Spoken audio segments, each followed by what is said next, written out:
Though that we were poor, we were very happy children because there was so many of us. So growing up in a household with a lot of children was kind of fun. That filled in where the poverty was there. I remember eating the powdered eggs back then. They had powdered eggs, they had government cheese, and Mom knew how to take that Spam. Man, she could fry that Spam, and we can make a good Spam sandwich. I got through it just being a happy kid, and of course, the famous mattress that someone would throw out on the street or in the backyard or in a field somewhere, we would use it as a trampoline. And it would feel just like maybe to a kid who may go to Kings Island or an amusement park. I had some moments where I guess I felt that people might have had better clothes than I did, or had something that I didn't have, or just the fact that looking at a family with structure, with both the mom and dad, I kind of admired that.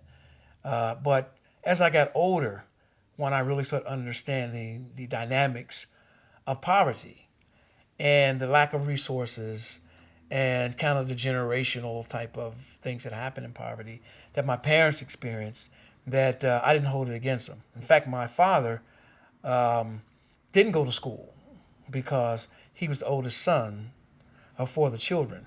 So my grandmother told him, "You can't go to school.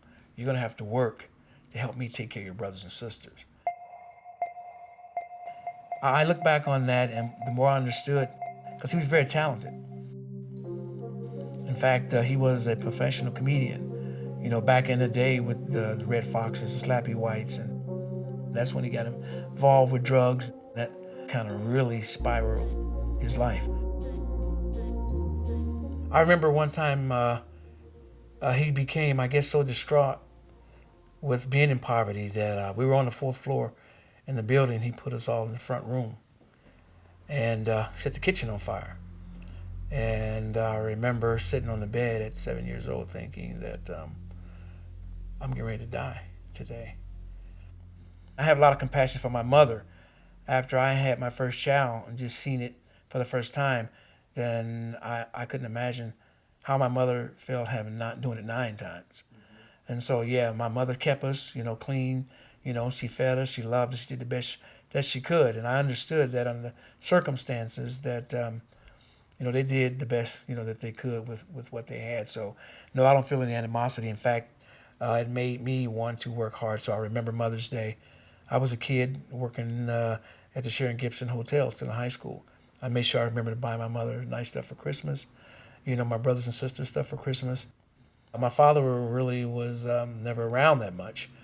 I grew to the fact where I wanted to give them something due to the fact of what they was not able to give me.